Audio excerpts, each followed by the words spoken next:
India's growing noise crisis, ये एक recent problem है हमारे यहाँ पर। अपना कल्चर हॉर्न देने का बार बार, प्लस इंडियन कल्चर में आप कहीं पर भी ऐसी जगह रहते हैं जहाँ पर आप मेन रोड के आसपास हैं, वहाँ पर you will find the pollution, उसके पीछे व्हीकुलर पोल्यूशन और बाकी सब फैक्टर्स जो हैं वो रिस्पॉन्सिबल हैं। सो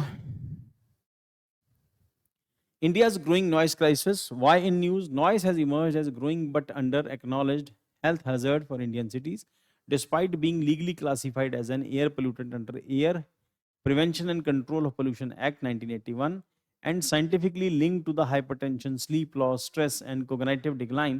Systematic monitoring and strong policy action remain lacking.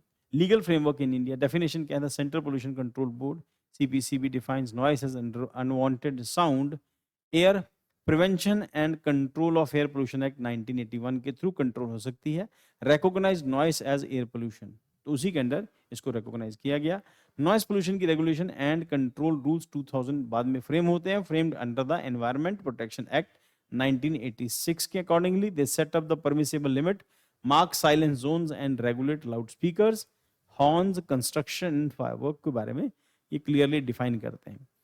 तो परमिसिबल लिमिट क्या है? Industrial 75 dB per day, 70 dB night, दिन में 75 डीबी तक और नाइट में 70 डीबी तक इंडस्ट्रियल पोल्यूशन जो है वो बियर किया जा सकता है, उतना लीगल की कैटेगरी में आता है।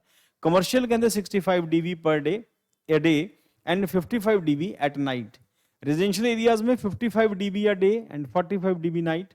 साइलेंस जोन के अंदर hospital, schools, courts 50 dB a day, 40 dB night में, and daytime 6 to 10 PM, night time 10 to 6 PM.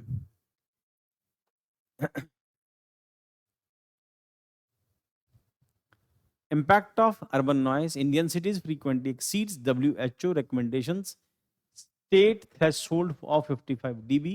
Major sources क्या है? ट्रैफिक, और ट्रैफिक में अनरेगुलेटेड हॉर्न्स, पता नहीं किसने किस साइज का हॉर्न लगा सकता है, लगा लिया है, या किस व्हीकल में किस साइज का हॉर्न अलाउड है।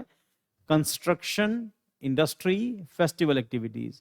फेस्टिवल एक्टिविटीज में कई सारी फेस्टिवल एक्टिविटीज हैं, हर रिलीजन की हैं, जिसमें बहुत ज़्यादा नॉइज पोल्यूशन है और बॉदर नहीं किया जाता है, कोई इससे अफेक्ट भी हो सकता है। Then noise increases exponentially, even 10 dB rise equal रफली 10 times more intensity. Most affected groups: traffic police, street vendors, GIG workers and some dwellers, इससे सबसे ज्यादा अफेक्ट होते हैं। For them noise is not just irritating, it is a daily occupational hazard. Poor monitoring, सबसे बड़ी दिक्कत यह है, monitoring poor है। Unlike air pollution, noise levels are rarely tracked in the real time. Weak enforcement, cultural acceptance of honking, loudspeakers and firecrackers, हम लोग accept करते हैं कि हाँ ठीक है, चलता है। तो fragmented government, multiple agencies, pollution board, police, municipalities with diluted accountability, तो किसी के पास क्लियर नोटिफिकेशन, क्लियर प्रोविजंस नहीं है कि इसको कैसे मैनेज करना है। छोटी छोटी गाड़ियों पर इतने इतने बड़े हॉर्न लगे हैं और बड़ी गाड़ियों पर, ट्रकों पर, बसों पर इतने हॉर्न लगे हैं जो बियर किए नहीं जा सकते, कि किसी के पास बजा दिया जाए तो एवरी हार्ट अटैक से डेथ हो सकती है, इतने तेज है। और हम लोग डिस्कस करते हैं एनवायरमेंट इकोलॉजी के अंदर, जोग्राफिकल सेक्शन के अंदर, कि जब ये बड़े हॉर्न हम लोग पहाड़ों के आसपास बजाते हैं तो वहां पर रॉक्स में जो क्रैक है वो डेवलप होते हैं। ये भी एक बेसिक रीजन है कोलैप्स हो जाने का माउंटेन के, तो बड़ा फैक्टर है। बट यहाँ पर कोई चेक का कोई प्रोसेस नहीं है। Honking ban on festival restrictions lack systematic impact. Way forward क्या है? Strengthen monitoring, real time sensors, AI based mapping of noise hotspots, health impact study, special focus on schools, hospitals and low income areas. Urban planning क्या है? Green buffers develop किए जाएं, पेड़ ज्यादा लगाए जाएं जो इसको ऑब्जॉर्व कर लें, साउंड बैरियर लगें, quiet zones and promotion of the electric mobility.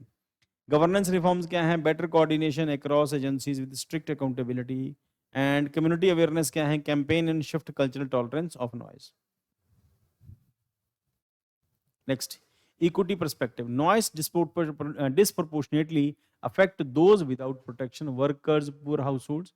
Access to quiet environment should be seen in the public right and matter of equity. Integrating noise control into the clean air programs and urban health strategies is essential for inclusive development. UPSC के लिए which of the following statement is correct about the photocatalytic coating, जो उससे पिछले वाला था, इसमें B इसका answer है, that is effectiveness is dependence on the presence of light. They usually use titanium dioxide as active material,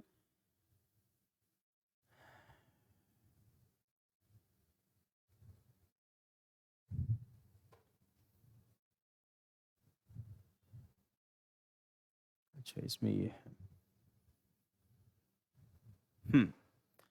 titanium dioxide as the active material, the effectiveness of the dependent on the presence of light. They can neutralize harmful air pollutant like NO2 and hydrocarbons. तो 1, 2 and 3 तीनों 1, 2 and 3 तीनों सही हैं. Then उसके बाद consider the following type of smog. Sulphurous smog हमने discuss किया and photochemical smog. Sulphurous smog caused by sunlight reacting with vehicle pollution, नहीं. Photochemical smog result in the burning sulphur bearing coal. Answer is D, neither one neither two, दोनों गलत हैं. Discuss the role of emerging technologies like photocatalytic coating in the mitigation urban area pollutant in India. Evaluate the potential and limitation. इसको देख लेना बेटा जाके आप news को, मेंस का जो पॉइंट है.